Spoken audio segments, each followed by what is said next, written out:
जी नमस्कार दोस्त, आज आपका फिर स्वागत है हमारे यूट्यूब चैनल में। दोस्तों आज बीएसएनएल की दो महत्वपूर्ण खबरों को लेकर आए हैं, तो चलिए एक एक कर स्टार्ट करते हैं। द्वितीय शनिवार को अवकाश घोषित करने में भेदभाव दूर करें, बीएसएनएल ईयू ने निदेशक को लिखा पत्र। बीएसएनएल प्रबंधन एग्जीक्यूटिव और नॉन एग्जीक्यूटिव को द्वितीय शनिवार को अवकाश घोषित करने के मामले में भेदभावपूर्ण नीति अपना रहा है। कर्मचारियों के एक वर्ग को द्वितीय शनिवार को अवकाश घोषित किया जा रहा है, जबकि दूसरे वर्ग को इससे वंचित रखा जा रहा है। हाल ही में कॉर्पोरेट कार्यालय की एस्टेब्लिशमेंट शाखा ने एक पत्र जारी किया है, जिसमें कहा गया है कि टीआरए, वाणिज्यिकी प्रशासन सहित पीजीएम, जीएम, टीडीएम और टीडीई के कार्यालयों और सर्कलों के कार्यालयों के लिए द्वितीय शनिवार को अवकाश घोषित किया जा सकता है। हालांकि फील्ड स्तर पर परिचालन संबंधी कर्तव्यों का निर्वहन करने वाले नॉन एग्जीक्यूटिव को यह द्वितीय शनिवार अवकाश घोषित नहीं किया जा रहा है। यह भेदभाव स्वीकार्य नहीं है।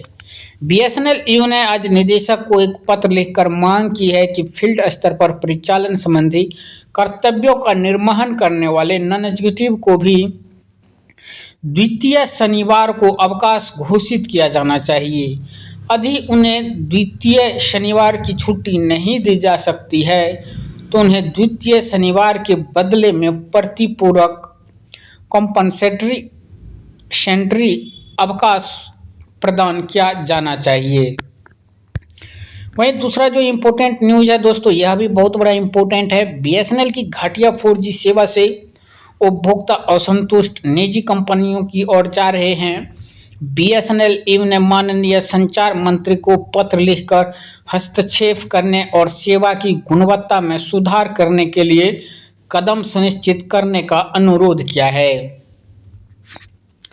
जैसा कि आप सभी जानते हैं, टीसीएस बीएसएनएल को 1 लाख स्वदेशी रूप से निर्मित 4G बीटीएस की आपूर्ति कर रही है। रिपोर्ट्स कहती है कि बीएसएनएल करीब 60,000 4G बीटीएस पहले ही स्थापित और उपयोग में लाए जा चुके हैं।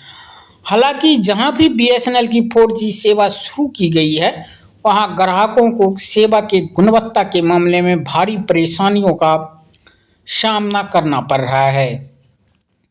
बीएसएनएल ग्राहकों की सबसे बड़ी शिकायत यह है कि 4G सेवा शुरू होने के बाद वे वॉइस कॉल भी नहीं कर पा रहे हैं।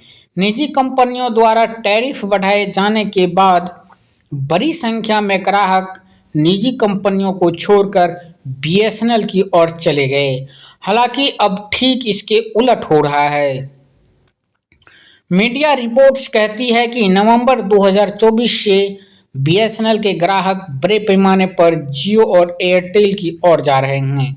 यहां तक कि सार्वजनिक उपक्रमों की संसदीय समिति ने भी बीएसएनएल की 4G सेवा को लेकर अपनी नाखुशी जाहिर की है और बीएसएनएल प्रबंधन को बीएसएनएल की 4G सेवा में आ रही समस्याओं को दूर करने के लिए विदेशी प्रौद्योगिकी कंपनियों को शामिल करने की सलाह दी है।